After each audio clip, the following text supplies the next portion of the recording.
इसी तरह से इस सरकार की जो नाभि है उसमें ईवीएम बैठी हुई है, देवी ईवीएम। अगर ईवीएम को लेके सारे लोग आंदोलन करते हैं और दबाव बनता है, ईवीएम हट गई तो सबकी जीत है।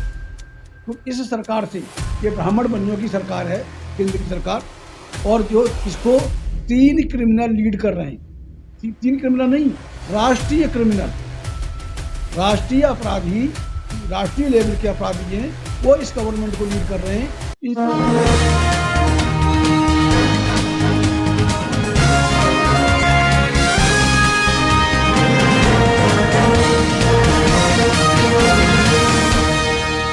आज की ये जो प्रेस कॉन्फ्रेंस, स्पेशली जो किसानों का आंदोलन चल रहा है, और किसानों का आंदोलन नहीं, होमगार्ड का आंदोलन चल रहा है। ये जो महिला वर्कर्स होती हैं, आशा वर्कर्स, उनका आंदोलन चल रहा है। जो रिटायर मिलिट्री के लोग हैं, उनका आंदोलन चल रहा है। और सबसे बड़ा आंदोलन तो ये ईवीएम को लेकर आंदोलन चल रहा है। तो इन सारे आंदोलनों के मद्देनज़र मैंने जरूरी समझा कि खासतौर से किसानों को लेकर, कि जो किसान जो लड़ाई लड़ रहे हैं, किसान मेरे हिसाब से अधूरी लड़ाई लड़ रहे हैं।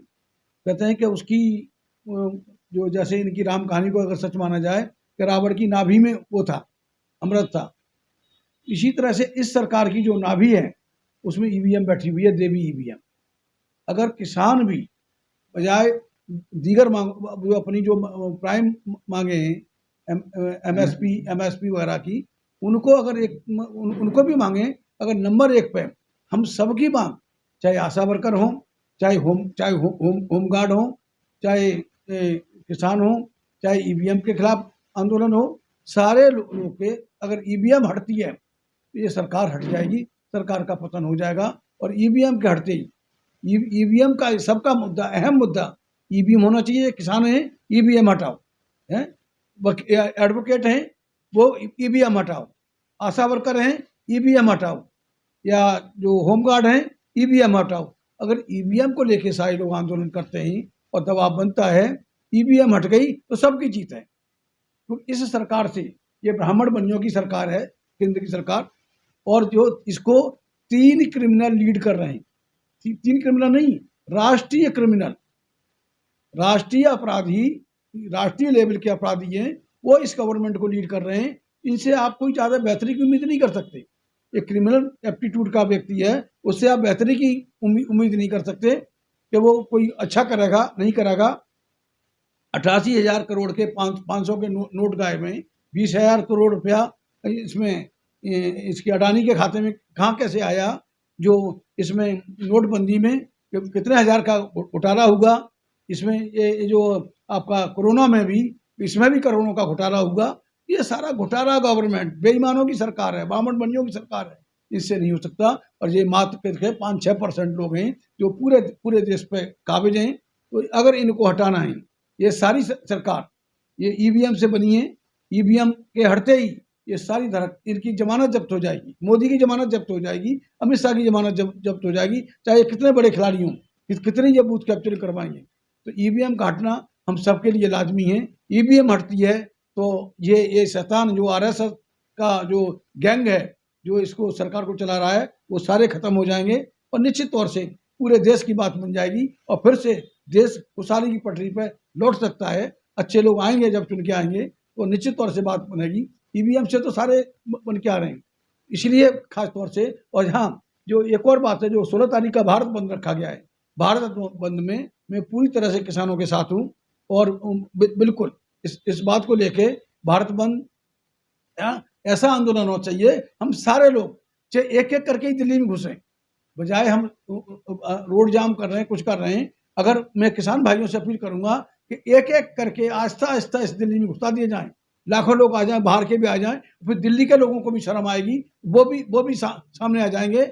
इस गवर्नमेंट का, इस दिल्ली को मतलब ये सब लोग क्या ऐसा तहस नहस कर देंगे। आपको शायद मालूम होगा कि जब बीपी सिंह की गवर्नमेंट थी तो चौधरी देवीलाल ने पूरा जो बोट क्लब है, मतलब यहाँ से राष्ट्रपति भवन से लेके पीछे तक पूरा जो अब लेखागार है वहां तक पूरा भर दिया था। करीब 1 करोड़ लोग आए थे यहाँ पर, और बीपी सिंह की सरकार को मतलब झुकना पड़ा और मंडल कमीशन की घोषणा करनी पड़ी थी। मैं पुरानी बात बता रहा हूँ। वीपी सिंह को मंडल कमीशन की घोषणा करनी पड़ी थी चौधरी देवीलाल के दबाव में आके। तो 1 करोड़ से ज़्यादा थे और वो तो जिधर निकले तोड़फोड़ करते हुए निकले। वो लोग थे, हरियाणा से आए, कोई यहाँ से पश्चिमी उत्तर प्रदेश से आए। तो अगर एक एक करके यहाँ पे हमारे लोग आ जाएं दिल्ली के अंदर, और दिल्ली के अंदर राष्ट्रपति भवन में बैठे, यहाँ बैठे, सारा इसको घेर लें।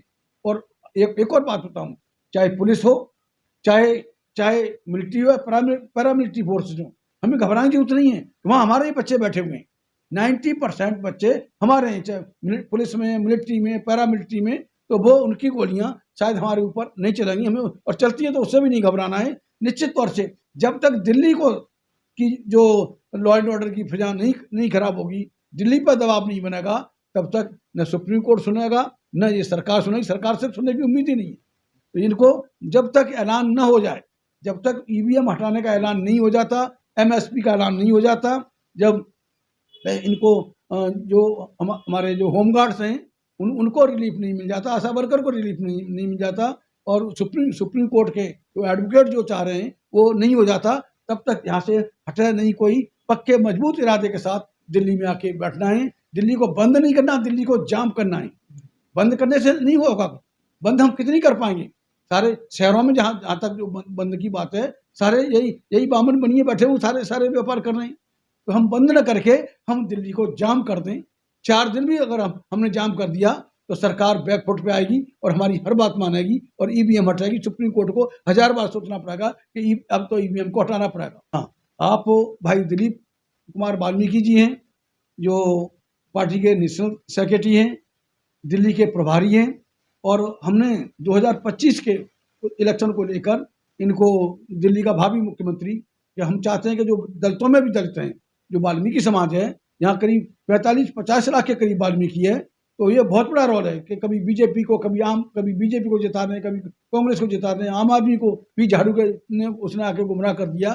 तो निश्चित तौर से हम चाहते हैं कि वाल्मीकि समाज हमारे दिलीप भाई को, और हमारे संदीप वाल्मीकि जी हैं, और भी हमारे जो लीडर हैं, इनके सबके साथ हमें अपनी ताकत दिखानी है। इस से निश्चित तौर से हम 2025 में यहाँ सरकार बनाएंगे, और दिलीप भाई को, या दिलीप भाई जिसको चाहेंगे वो मुख्यमंत्री बनेगा। मेरे साथ में शबनम जी हैं, ये पार्टी की राष्ट्रीय महासचिव हैं, फायरब्रांड लीडर हैं।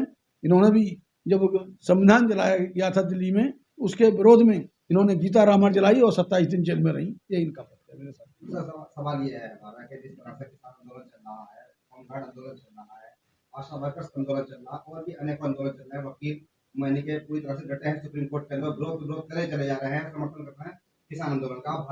आपकी भारत के बंद का आंदोलन का समर्थन कर रहे हैं। सवाल मेरा सर ये है कि दिल्ली इकाई में आपकी जो टीम है, क्या वो किसानों के समर्थन के लिए तैयार हो चुकी है? उनसे बात हुई आपकी? बिल्कुल चाहिए। हमारे लोगों को एक इशारे की जरूरत होती है।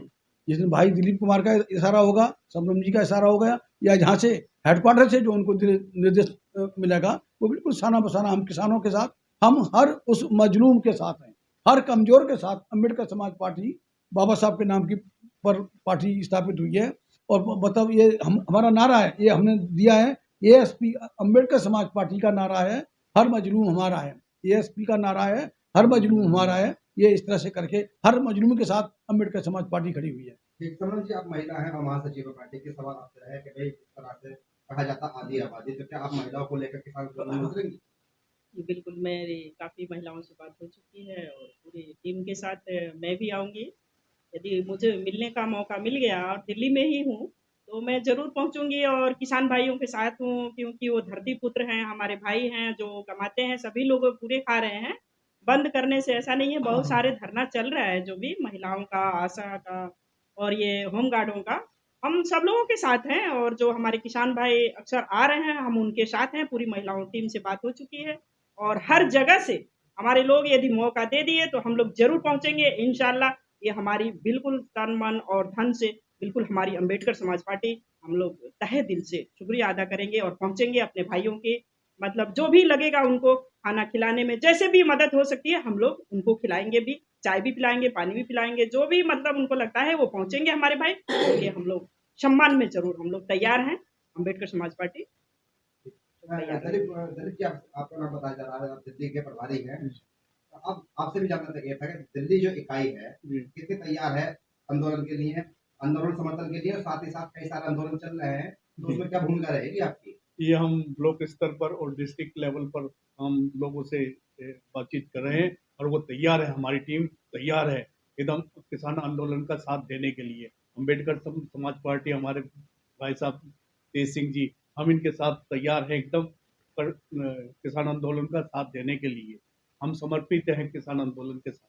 सर एक आखिरी सवाल हो रहा है कि जिस तरह से किसानों को बाहर रोक रखा है अभी, और वो दिल्ली आ भी नहीं पाए हैं, तो आप उनका समर्थन करने के लिए बाहर ही जाएंगे या दिल्ली में ही इंतजार करेंगे कि उनको आने दो और बंद का नहीं, देखिए कल ये तो कल जो बंद है, बंद का इन्होंने ऐलान किया है, वो तो कल क्या हालात बनते हैं उसी तरह से अगर हम यहाँ हमारी जरूरत होगी तो हम दिल्ली के अंदर रह के हम काम करेंगे, वही काम करेंगे। और अगर जरूरत होती है तो हमें वहाँ बॉर्डर पे जाके किसान भाइयों के साथ खड़ा होना है तो हम वो भी काम करेंगे, हम किसी भी तरह से पीछे नहीं हटेंगे।